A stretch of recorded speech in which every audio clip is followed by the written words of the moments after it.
What's up, everybody? Stephen A. Williams, president and founder of the creditrepairshop.com. And in today's video, I want to talk about the U.S. Supreme Court decision with Santander v. Henson. And also, thanks to one of the YouTube subscribers, Emilio, I want to give a shout out to Emilio. He made me aware of a Third Circuit Court decision regarding debt collectors. Now, I did a little bit of research and I want to make sure that everyone understands what each decision, how each decision will affect you if you have debts that are either owned by debt collectors or business debt collectors who are in the business of debt collecting. I know that this seems crazy and it seems like they're both the same under a different name, but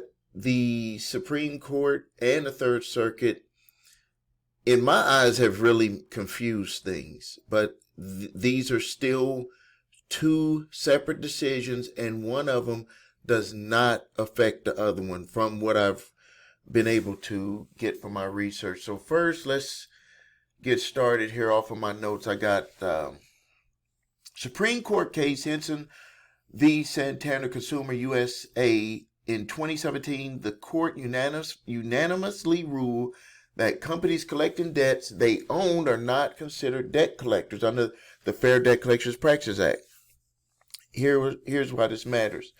The Fair Debt Collections Practices Act defines a debt collector as someone who collects debt owed to another person or entity. Santander, in this case, was collecting debts it purchased outright.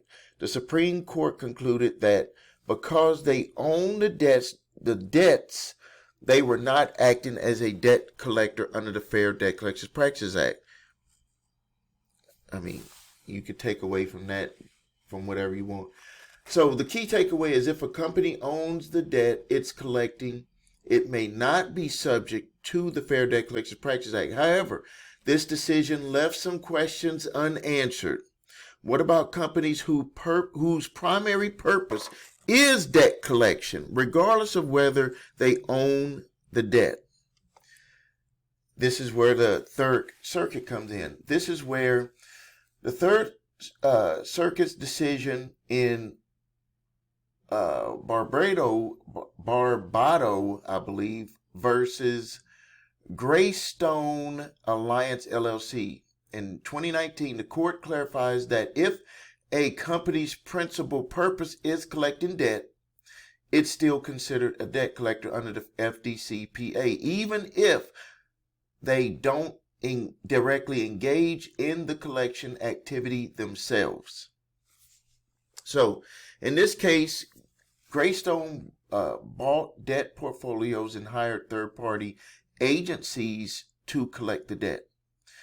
The Third Circuit ruled that because Greystone's primary business was debt collection, it fell under the Fair Debt Collection Practices Act.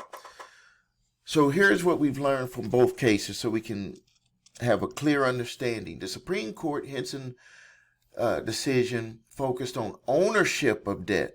Even if a company owns the debt, even if they just purchased the debt, they didn't make the loan. If they purchased the debt and they own the debt, it's not a debt collector under the FDCPA if they collect on their own debt. The Third Circuit Barbado ruling emphasized the nature of the business. If debt collection is a company's main purpose, it's subject to the FDCPA, even if they outsource collections. So now, Santander, this is where it is like, remember what I said in the previous video. If you haven't watched the previous video where I said an 8-0 decision, or any of the videos I've done pertaining to Henson v. Santander, that I said that there's a loophole in there.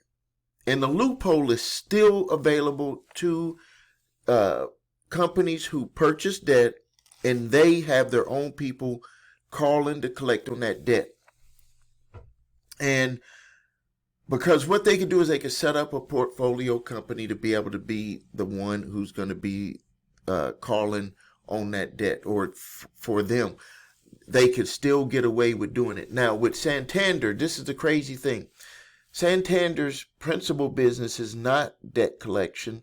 Their principal business is making loans, mainly high predatory, in my opinion, allegedly, even though they had 36 states that sued them, predatory auto loans.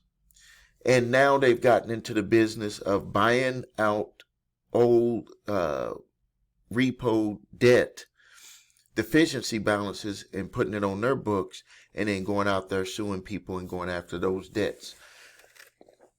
So their principal business is not debt collection. But the confusion is that they're one of the key pieces of their business is to go out there and collect on these debts. So it makes it confusing. To me, it makes it very confusing that they're able to do that. So they can actually get away with going out there buying debt that they never made a loan on, saying that they own the debt, and then they can go out there and sue people, or they can contact people. They can, quote unquote, well, in my opinion, harass people, because if they're not under the FDCPA, because they own the debt, because of what they have in their back pocket from the Supreme Court decision, they can go out there and do what they're going to be able to do without following all of the rules under the Fair Debt Collection Practices Act.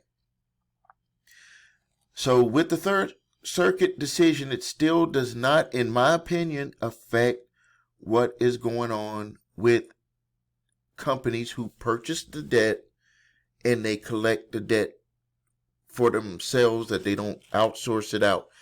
I believe even with the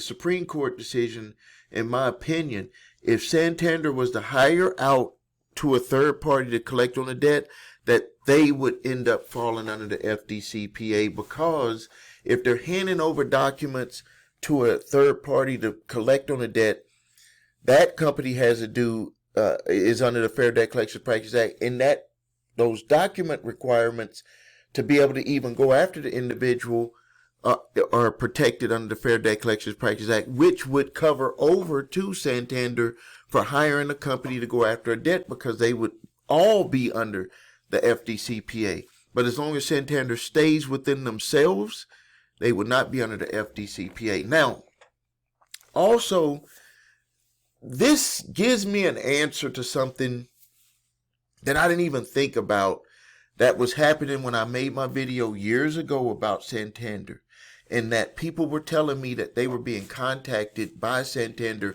as a debt collector. And I was like, well, they're contacting you as the company trying to collect on the debt. And I never had really put that together until I read the lawsuit. And it did state in there that Santander was going after people. So Santander did not sell off their repo debt. They didn't, well, they sold it at the beginning, but then later they stopped selling it, because they, when they had trouble with companies and they had trouble with the lawsuit, they must have decided to just keep it in-house. And they figured, hey, if we didn't sell it to these other companies, we wouldn't even be in this trouble that we're in right now, pertaining to the FDCPA violations, not pertaining to what the states were suing them on with the predatory lending. I'm talking about just with what they were going through with selling it to Jefferson Portfolio and all of them. They were like, if we kept it in-house, we wouldn't have even had to potentially worry about these FDCPA violations, because we're not putting it on them. We're handling everything internally. And their attorneys must have also had this in mind from the beginning, that they're not gonna, if it is brought up to them, that they're gonna argue that they're not a debt collector because they own the debt. But someone had to sue them first. They didn't go out there and say out front, we're not a debt collector. They just did what they would do. And then when one individual, Henson, came up and said, hey, you're not following the rules of the FDCPA. And they're like, oh, That's because we're not a debt collector, and go ahead and take us to court. And then guess what? They went all the way to the Supreme Court and they ended up winning. So that's the way that they played the game. They were like, we're not going to put out any money. We're going to just keep doing what we're doing. And if we get sued, this is the game plan for if we get sued. And you can see the end result is that it worked out for them, and it is still working out for them. So to be clear, in my opinion, and what it states here with my research and my notes, is that Henson v. Santander still reigns from the Supreme Court. If any creditor or quote unquote debt collector buys debt and they own it and they collect on it themselves without hiring a third party, even if they're in the debt collection business, they can bypass the FDCPA according to the Supreme Court. Now, in this case with Barbados, they were buying the debt, they own the debt, but they jobbed it out, hired out to debt collection companies, and that's what made that decision come down with that decision. And also, including, they just stacked on top of it, which is make it even more confusing to people, is that their main principal purpose is to collect debt, even if they hired out other companies. So they were collecting debt for themselves, and then they hired out for other companies to collect it for them. So this really made it confusing, because they're like, Santander's doing the same thing, only difference is that they also make auto loans. So I invite your questions and comments. If you need help with your credit, please visit us at thecreditrepairshop.com. Watch a video what makes us different. So you can see my 8-point validation process, my two-phase settlement process. If you need your credit reports and scores, go to the website, your order number 3scores.com to grab your TransUnion, Equifax, Experian credit reports, and all 3 scores. The links are below this video. If you got debt collectors coming after you, grab my 3-pack of letters, statute of limitations, debt validation, and cease and desist collection activities letter. Use the one that's appropriate for your situation. Thank you for your time. Subscribe to the channel. Post your questions and comments. This is Stephen A. Williams, president and founder of thecreditrepairshop.com.